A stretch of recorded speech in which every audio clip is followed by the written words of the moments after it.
समझौता आज शाम को हुआ था, पिछले कुछ घंटों से इस समझौते का पाकिस्तान की ओर से घोर उल्लंघन हो रहा है।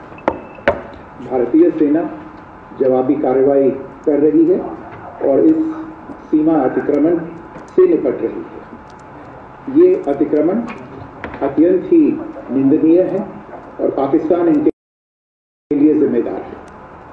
हमारा मानना है कि पाकिस्तान इस स्थिति को ठीक से समझे और इस अतिक्रमण को रोकने के लिए तुरंत उचित कार्रवाई करे। सेना ने इस स्थिति पर कड़ी नजर रखी हुई है और उसे किसी भी अतिक्रमण से निपटने के लिए ठोस और सख्त कदम उठाने के लिए आदेश दे दिए गए। नरेंद्र मोदी जी दया करे भारतीय 140 কোটি মানুষের আবেগ, তাদের অনুভূতি একটু বোঝার চেষ্টা করুন। আমরা যুদ্ধবিরতি চাই না, তার কারণ এরা কুত্তার জাত। এই পাকিস্তান সত্যিকার অর্থে কুত্তার জাত। এরা বারবার তাদের প্রতিশ্রুতি ভঙ্গ করছে। ভারত সরকারের পক্ষ থেকে আমেরিকার প্রেসিডেন্ট ডোনাল্ড ট্রাম্পের কথা মতো যুদ্ধবিরতির ঘোষণা হয়েছিল। ঠিক তার পরপরই জম্মু কাশ্মীরে আবার পাকিস্তানের পক্ষ থেকে হামলা হয়। কেন?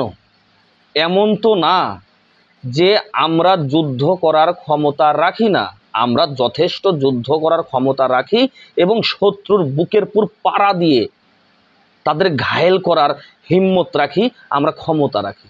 এমন তো না যে দেশের পরিস্থিতিতেও আমরা রাজনীতি দেখব, আমরা একতাবদ্ধ হব না। না, আমাদের কাছে সবার আগে দেশ। দেশের যে কোনো পরিস্থিতিতে আমরা এক হতে রাজি আছি, আমরা দেশের হয়ে রক্ত দিতে রাজি আছি, জীবন দিতে রাজি আছি। তাহলে কেন আমাদের যুদ্ধ বিরতির ঘোষণা করতে হবে? এমন তো নয় যে আমরা কাপুরুষ ভীতু, আমরা পিছু সরে যাচ্ছি ভয় পেয়ে। না, আমরা কাপুরুষ না, ভীতু না, আমরা ভয় পাই না। তাহলে এই কুত্তার জাতকে কেন ছাড় দেওয়া হবে? প্রধানমন্ত্রী নরেন্দ্র মোদীজি, ভারতীয় 140 কোটি মানুষের আবেগ নিয়ে আপনি খেলা করবেন না। যুদ্ধ বিরতি না, আমরা যুদ্ধ চাই, আমরা যুদ্ধ বিরতি চাই না। আমরা রক্তের বদলে রক্ত চাই, আমরা প্রতিশোধ চাই, প্রত্যাঘাত চাই।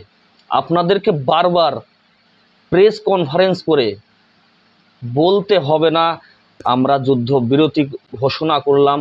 আমরা যুদ্ধ বিরতি ঘোষণা করার পরেও পাকিস্তান তাদের প্রতিশ্রুতি ভঙ্গ করেছে, এই ধরনের কথা বলতে হবে না। এটাই সুযোগ। পাকিস্তানের কাছে এখন এই মুহূর্তে কোনো মিসাইল নেই, কোনো যুদ্ধ বিমান নেই, কোনো যুদ্ধ জাহাজ নেই, কোনো কিচ্ছুই নেই।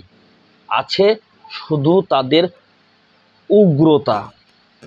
আমরা তাদের উগ্রতা, তাদের গলার পুর পাড়া দিয়ে 2 মিনিটে শেষ করে দিতে পারি, সেই ক্ষমতা আমরা রাখি। তাই বলছিলাম আমরা যুদ্ধবিরতি চাই না প্রধানমন্ত্রী, বিশ্বাস করুন। আমরা যুদ্ধ চাই, আমরা পাকিস্তানকে পৃথিবীর মানচিত্র থেকে সরিয়ে দিতে চাই। বন্ধুরা, ভিডিওটা শেয়ার করুন, ভাইরাল করুন, নরেন্দ্র মোদীকে বার্তা দিন আমরা যুদ্ধ চাই, প্রত্যাঘাত চাই, প্রতিশোধ চাই, রক্তের বদলে রক্ত চাই।